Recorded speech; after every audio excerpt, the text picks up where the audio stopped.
پوری ریاست چاہتی تھی حفیظ الرحمان نے جیتے، ٹھیک ہے ہم نے وہ بوگتا، کوئی سی بات نہیں، لیکن اصل عوام نے بوگتا ہے۔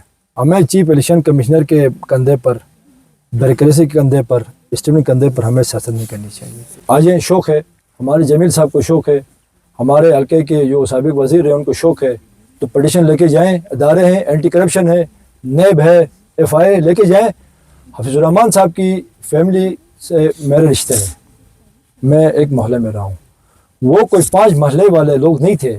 آج بھی کشور کے اندر جائیں، ان کی مطلب کنالوں میں زمینیں ہیں، ان کے باپ نے ٹھیکیداری کی ہے اور بہت بڑے ٹھیکیداروں میں نام آتا تھا، ان کے بھائیوں کا بزنس ہے۔ تو یہ کوئی بات نہیں کہ سیاستدان مکان بنائے تو سیاستدان چور ہے۔ میں حفیظ الرحمان صاحب کی 5 سال کی تنخواہ اور اس کے ٹی ڈی کو بھی میں ایک کامن مین بات کر رہا ہوں کہ اگر اس کو بھی کیڈر کیا جائے تو شاید اتنا مکان گلگت میں بنتا ہے، اتنی زمین خریدی جا سکتی ہے۔ اور وہ زمین کے بارے میں بھی میں گواہ ہوں، میں ایمانداری سے کہتا ہوں کہ وہ زمین حفیظ الرحمان صاحب کی وزارت شپ سے پہلے خریدی گئی تھی۔ ان کی مارکیٹیں ہیں، گلگت سٹی کے اندر موجود ہیں۔ ہم اگر پولیٹیکل لوگوں سے بات کریں گے تو بھی ہمیں پولیٹیکل لوگوں کے ذریعے ہی کریں گے۔ ہمارا فورم موجود ہے، ہمارے لیے آغا صاحب، ہمارے قاضی صاحب بہت محترم ہے۔ جن سیکٹر میں ہمیں ان سے مدد لینی پڑے گی قوم کو یکجا کرنے کے لیے، قوم کے بہتر مستقبل کے لیے، اس علاقے کی ہارمونی کے لیے، اس علاقے پیس کی ہم ضرور بات کریں گے، ہم بالکل ان کے طلب منتظر بھی کریں گے۔ لیکن ہمارے پارٹی کو جوڑنے کے لیے ہمارے پارٹی کے اندر بھی الحمدللہ لوگ موجود ہیں، ہم کو یہ کام کر سکتے ہیں۔ لیکن چونکہ یہ ایک ڈسپلن کا مسئلہ تھا، ڈسپلن کا مسئلہ جب پارٹی ہائب سے فیصلہ کرے گی، وہ جو بھی فیصلہ کرے گی انشاءاللہ ہم اس کو اون کریں گے۔ باقی کبھی نہ ہم اس معاملے پر کسی مذہبی جماعت کے پاس، نہ ہم محترم قاضی صاحب کے پاس گئے ہیں، نہ ہماری پارٹی کے اندر جانے کی کوئی ہم ضرورت محسوس کرتے ہیں۔ یہ صاحبان دونوں پہنچ جاتے ہیں ٹھیکوں کے لیے، بالٹی کے ٹھیکے کے لیے پہنچ جاتے ہیں، مجھے پروجیکٹ دکھائے، کوئی کام دکھائے، مطلب بولنا دیکھیں کیا آسان ہے۔ آپ سٹارٹ ہو جائیں، مطلب سکردو سے، آپ سیاچن سے گیزر تک جائیں، نل تک جائیں، نگر تک جائیں، ہمارے کام نظر آتے ہیں۔ سر 2020 کا الیکشن ہم جیتے ہوئے تھے، ہمارا ووٹ بینک تھا، ہمارا 9000 پلس میں تھا۔ آپ بخوبی جانتے ہیں یہاں راتوں رات فیصلوں سے ووٹ بینک تبدیل ہوتا ہے، میچورٹی نہیں ہے ووٹ۔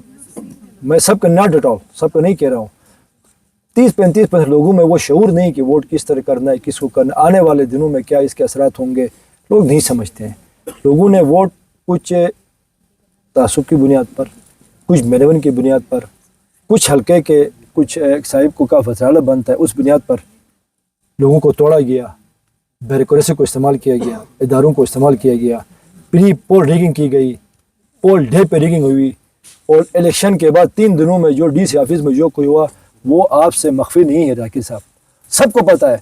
اس 3 دن میں رات کو کیا ٹھپے چینج ہوئے، کیا ٹھپے لگائے گئے، کس کے ووٹ کم کیے گئے، کس کے ووٹ زیادہ کیے گئے، کس کے پوسٹل بیڈ کو پھاڑا گیا، کس کے پوسٹل بیڈ کو چھپایا گیا، یہ سب تاریخ کا حصہ ہے سر۔ اور ہم کہتے ہیں کہ آئندہ ایسا نہ ہو، فری اینڈ فیئر الیکشن ہو، سب کو لیول پلینگ فیلڈ ملے، سب اپنی سیاست کی بنیاد پر، اپنے پاپولرٹی کی بنیاد پر، اپنے منشور کی بنیاد پر، اپنے کارکردگی بنا کے سلیکشن لڑے۔ میں خدمت کا نعرہ لے کر آیا ہوں سر، میں پہلے بتا چکا ہوں، اگر مجھے اقتدار اور ایوان کی بھوک ہے تو میں تو 2020 میں پی ٹی آئی میں جانا چاہتا، کچھ حاصل کرنا چاہتا، بڑی نہیں تو کوئی لنگ لوڑی وزارت تو مل جاتی ہے نا۔ دیکھیں جی، ہم چاہتے ہیں کہ ہم اس زمین کے بیٹے ہیں، اللہ نے ہمیں تھوڑی بہت وقت دی ہے تو ہم اس کو مثبت طریقے سے استعمال کریں۔ ہم جو خیرخواہی کا، ترجمانی کا، امیدوں کے ترجمان بن کر آئے تو ہمیں پھر ترجمانی بھی کرنی چاہیے۔ سمجھو کہ حفیظ الرحمان کو چھوڑ کے میں ٹکٹ دے دیں، شاید میرے ضمیر بھی گوارا نہ کرے۔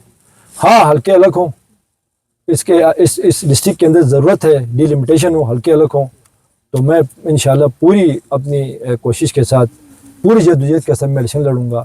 باقی اگر پارٹی کے اندر کوئی حفیظ الرحمان صاحب خود یا مرگلیٹ کوئی فیصلہ کرتی ہے کسی کے بارے میں، میرے بارے میں، کسی اور کے بارے میں کرتی ہے تو وہ وتھ کنسنٹ آف حفیظ الرحمان ہوگا۔ اور یہ میں بات پہلے بتا چکا ہوں کہ ہماری دلی خواہش ہے، ہماری تمنا بھی ہے کہ ہم حفیظ الرحمان صاحب کو مل کر اس جدوجہد کے نیریٹو کو آگے بڑھاتے ہوئے اس کو اس حلقے سے منتخب کرائیں۔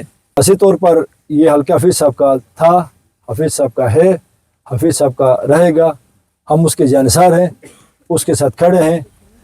اچھا وقت ہو, برا وقت ہو, آندھی ہو, طوفان ہو, ہم حفیظ الرحمان کے جیالے ہیں اور اس کے پیچھے انشاءاللہ پوری قوت کے ساتھ, پوری شد و مت کے ساتھ ہم اس کے پیچھے کھڑے ہیں. پاکستان میں پچھلے 25-30 سال میں جتنی ترقی اور جو کام اور خوشحالی کا جو ایجنڈا لے کے جا رہا ہے وہ میاں نواز شریف کا ہے.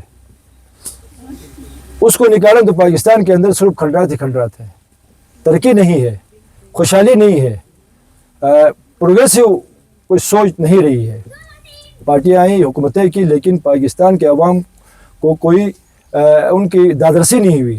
5 سال کے حفیظ الرحمان صاحب کے دور میں وہ ترقی, وہ خوشحالی, وہ سٹرکچر بنا جو کوئی سوچ بھی نہیں سکتا تھا. حفیظ الرحمان صاحب کا ایک تعصب والا, بخدا میں 4 سال پارٹی کے اندر ہوں, میں پارٹی کے اندر فیصلوں میں شریک رہا ہوں.